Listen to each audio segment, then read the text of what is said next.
Ang NCR po, it's a way at pinaka-the best or effective way para maibalik mo ang ex mo. Pero as I've said nga po earlier, marami po ang nagkakamali at nalilito dito. Unang-una, dahil akala nila, it's a way para ma-miss ka ng ex mo, para hanapin ka niya.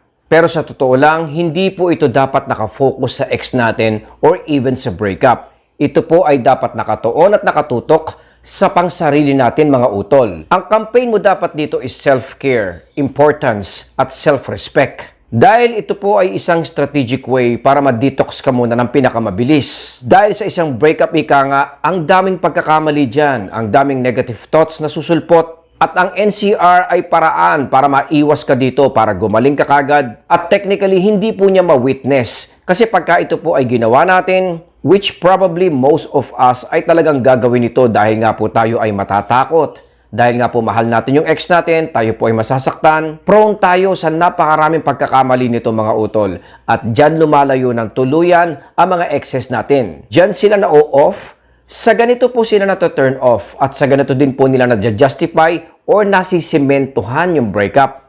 Kaya nga po tinawag na rule ang no contact rule mga utol dahil ito po ay dapat nating sundin. Ito po ay solidong dapat nating maintindihan ng mabuti. Ang no contact rule mga utol, pinag-aaralan na natin ito. Siguro mga year 2015 or 14 nung ako po ay nagsusulat pa sa Stories Beyond and Men's Rec. Kung saan mas lalo kong naintindihan ang function nito at ang totoong pakay ng no contact. Ito ay intentionally ihihinto mo muna lahat ng means of communication mo sa kanya and will effectively focus muna sa sarili natin. Kailangan magkaroon ka dito ng guide. Kailangan may blueprint ka na kailangan umabot ka ng at least 21 days, 3 weeks mga utol hanggang 90 days. Ang iba nga po, kahit kalahating taon. Depende yan sa nangyari sa inyong dalawa at ika nga kung ano ang kailangan mo sa pangsarili mo. If done correctly mga utol, tutulungan ka nitong ma-detox, tutulungan ka nitong mag-heal agad-agad. Nakakailanganin mo naman kung gusto mong ma-win ang ex mo. Makakaiwas ka doon sa mga post-breakup mistakes, unhealthy at negative patterns, dynamics na pwede mong maipakita sa ex mo habang kayo nga po ay nasasaktan.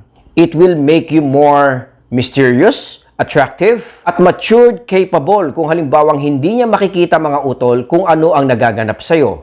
Basically kasi di ba, turn off yun eh. Yung umiiyak ka, lumuluha ka, hindi ka nag-aayos ng sarili mo, nagiging miserable ang buhay mo, demoralized, demotivated ka. Pag ito po ay nakita, na-witness ng ex mo mga utol, lalo niya ma-validate na yung breakup is the right thing to do. At ika nga earlier binanggit ko, dito niya masisimentuhan, dito niya ma-justify, dito niya makukonclude na iwanan na lang tayo dahil nga po sa hindi ka aya-aya, hindi ka ayos-ayos, at hindi mabuting kalagayan natin. No contact will help you mga utol para makaiwas ka dun sa mga desperate measures na yon. Itsura natin na mukhang depressed, kawawa, at yung mga negative na masasabi natin habang kayo nga po ay nasasaktan. Ang no contact kasi is hindi po siya actually purpose or pattern para bumalik ang ex mo. Typically, it's a way para mag-move on ka. Marami ang takot dito mga utol. Marami ang umiiwas dito. Dahil ayaw natin mag-move on eh. Ayaw natin mawala yung feelings na yon or even ayaw natin na mag-doubt ng ex mo sa nararamdaman mo mga utol. Pero lahat ng sangkap na binanggit ko, lalong-lalo na nga po yung mag-doubt ng ex mo sa feelings mo mga utol, ay yun ang kailangan mo at yun ang ginagawa natin. Kaya nga po tayo nagkakaroon ng no contact rule. Dahil your ex, kailangan niyang ma-witness mga utol na ikaw nga po ay patuloy na nabubuhay kahit wala siya. Ang principle mo nga po dapat dito mga utol, with or without your ex, you're fine. Yan ang dapat nating maiparamdam sa ex mo dahil dito pa lang po siya magkakaroon ng fear of losing you. Dito niya marire-evaluate or marire-establish yung feeling sa sarili niya mga utol. Dahil normally magkakaroon siya ng fear at pag-iisipan niya kung tama ba ang kanyang naging desisyon. And at the same time, it works strategically mga utol dahil pagdaan po ng ilang araw, kung halimbawa nakakailang linggo ka na, 21 days or even a month, magsasubside na po yung mga negative na na-feel ng ex mo sa'yo. Kaya usually, ang dynamics ng breakup after a few weeks mga utol ay nagkakaroon ng realization ng mga exes. Doon nila naiisip na mali ang nagawa nila. Doon nila naiisip na ikaw ay very valuable. Doon nila maiisip lahat ng memories at pinagsamahan ninyong dalawa. At no contact will help you para makarating ka doon mga utol. It will provide the given time frame para mangyari yun sa excess natin. Dahil alam naman po natin, dadaan muna sa relief stage, comparison, realization. Lahat yan mga utol ay dadanasin ng ex mo. Kaya mali na kung halimbawa kayo po ay nasa breakup, ay nagmamakaawa ka, pinipilit mo siya, kinakalaban mo siya, or even nakikipag-argue ka at pinatutunayan mo yung mga points mo sa ex mo mga utol. Hindi po ito mag-work. Hindi po niya ito pakikinggan at mamimisinterpret lang po ito ng mga exes natin. Dahil ang magiging pakiramdam niya, hindi mo siya kayang intindihin at dinidisrespect mo yung gusto niya mangyari. Of course, it will make you look and appear unattractive. Dahil nga po nakikita niya na hindi mo kaya yung sarili mo mapapansin at mararamdaman niya na very dependable ka sa kanya. Lalo na kung sinasabi mo na hindi mo kayang mabuhay nang wala yung ex mo mga utol. Hindi mo kayang i-continue yung life, kumain, matulog, gumawa ng mga regular activities mga utol nang wala yung ex mo. Dahil nga po sa patuloy na pagmamakaawa po natin. Mali po yun. In order para mag-work ang no contact mga utol, dapat alisin mo yung control, yung emotional control ng ex mo sa'yo. Kaya kung halimbawang alam niyang kayo nga po ay nagdurusa, nahihirapan, nasa loob ng kwarto, nasa loob ng bahay, nasa work at hindi makapagtrabaho na mabuti dahil nga po sa nangyaring epekto ng breakup, kahit naka-no contact ka mga utol, kahit abutin pa tayo ng 3 buwan, 6 na buwan, hindi po ito e-epekto sa ex natin. Pag ang pakiramdam niya ay kontrolado ka pa rin niya emotionally mga utol, hindi po niya mararamdaman at hindi po natin makukuha yung outcome ng no contact. Kasi, alam ng ex mo na kontrolado ka pa rin niya emotionally. Alam ng ex mo na kaya ka nagkakaganyan, kaya ka pumapayat, kaya ka nahihirapan magtrabaho, kaya ka nagkukulong sa loob ng kwarto, siya ang may gawa nito at apektado ka sa breakup. Which typically interprets mga utol na hindi mo kayang wala siya. So basically, ang mararamdaman ng ex mo kahit naka-no contact ka pa mga utol ay relief na lang. Kasi isipin niya, bakit ko pa ibabalik yun? Kung ganun din lang na parang depressed at demoralized tong ex ko. The power of no contact ay kailangan sabayan mo mga utol. Sinasabi nga na if done right, ay siguradong babalik ang ex mo sa'yo. Siguradong babalik ang ex mo sa'yo at magkakaroon siya ng realization kung halimbawang ipapakita mo na meron kang enough energy to sustain, hindi ka dependable sa kanya, very independent ka, matured na hinahandle mo yung breakup, ini-enhance at nagle-level up ka pa sa buhay kahit nga po kayo ay break. Kaya in order para mag-work ang no contact at maging effective mga utol, hindi yung lalayo ka lang, distance ka lang at paparamdam mo sa ex mo na kayo nga po ay hirap na hirap at malungkot. Ang mararamdaman niya doon, ika nga, I'm still in control of you. Hindi e-epekto yun, mga utol. E-epekto ang no contact kung halimbawang pinutol. Tinanggal mo na yung pagiging dependable mo sa kanya, mga utol, at pinakita mong very independent ka. Tinuturo ko yan sa mga videos ko kung saan, kung paano mo magagawa ito by means of social media, sa mga kaibigan natin, sa pakikitungo natin sa kanya, limited no contact, napakaraming proseso mga utol na tinuturo po natin kung paano po natin ma-execute ang ganitong sitwasyon. Kaya kung gusto mo talagang umepekto yung no contact, tanggalin mo yung pakiramdam niyang kontrolado ka niya.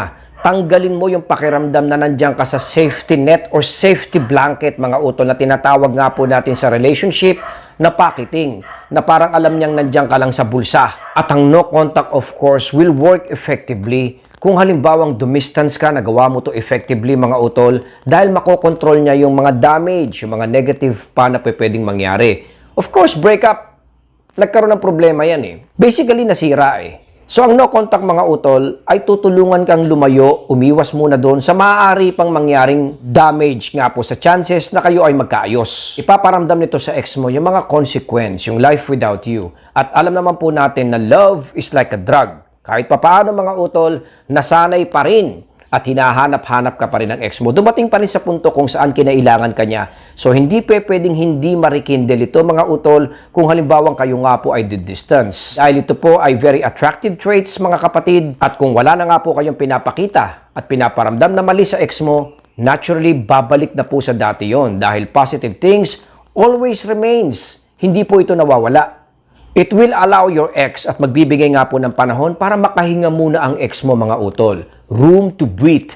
Alam natin na ito po ay magbibigay ng calmness sa kanya, a better perspective, and it will help your ex to resurface yung pagmamahal niya sa iyo mga utol. Kaya nga pagkalipas ng mga ilang araw, doon bumabalik ang mga ex. Doon naalala ng mga ex yung love at care na naibigay niya sa'yo. Kaya madalas mong narinig mga utol yung mga katanungan na kung bakit kung kailan nag-move on na ako, doon bumabalik ang ex mo. Kasi nga po, yun yung totoong no contact. Hindi yung nagpapanggap ka at naghihintay ka ng araw, ilang linggo, ilang pagkakataon, bantay ng bantay sa ex mo mga utol habang kayo ay naka-no contact. Doon po tayo nagkakamali. Doon po tayo nagkukulang. Sa ganitong paraan mga utol, ay e-epekto ang no contact. Konti. Pero kung gusto mo talagang umepekto ng gusto mga utol, kailangan po nating mabuhay. Kailangan po nating maging independent. Kailangan po natin maging matured to handle the breakup. Kailangan po nating ma-develop. Kailangan po nating ibalik yung motivation and inspiration sa sarili natin. Yun ang tamang paraan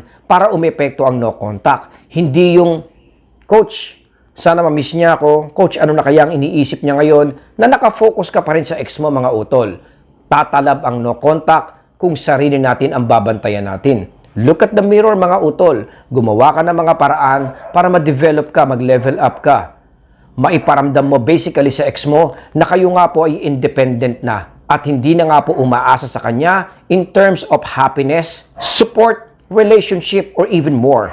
No contact should serve as a vacuum cleaner mga utol. Hindi lang sa atin, pati sa ex mo. Naturally, lahat naman po ito ay magaganap. Kung halimbawang wala na siyang naririnig sa'yo, tahimik na ang lahat mga utol dahil dun pa lang po siya magkakaroon ng pagkakataon para isip-isipin at alalahanin, intinding mabuti kung ano nga po ang naganap. Kasi nga po, during the breakup, alam naman po natin pag ikaw ay bad trip, negative mood, toxic, pressure mga utol, hindi ka makakapag-isip na mabuti. At malamang, yun ang nagiging cause kaya lalong lumalayo ang ex mo sa'yo. Human psychology mga utol, pag ikaw ay nai-stress na pe-pressure, aalis ka, di ba? Hahanap ka ng flight mode, lalayo ka, hindi ka makikipagkita, ayaw mo makipag-usap sa taong ito mga utol. Kahit mahal mo pa siya, kahit nami-miss mo pa siya mga utol, ito po for sure ay iiwasan mo. Kasi nga po ayaw natin ng negative eh. The no contact will help us basically mga utol para magamot po ito. Sabi ko nga po, hindi mo kailangan pumunta dyan.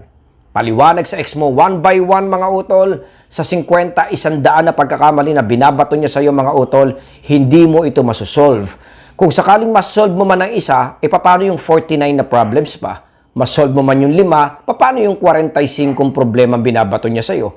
Ganong kabigat ang breakup. Dahil nga po, ika nga, sabi ko, kailangan ng ex mo yun eh. Kailangan ng pakiramdam yan, negative sa iyo mga utol. Hindi mo kayang gamutin ito mga utol. Kahit kalahati ng mga problemang yan mga utol ay hindi mo masosolve.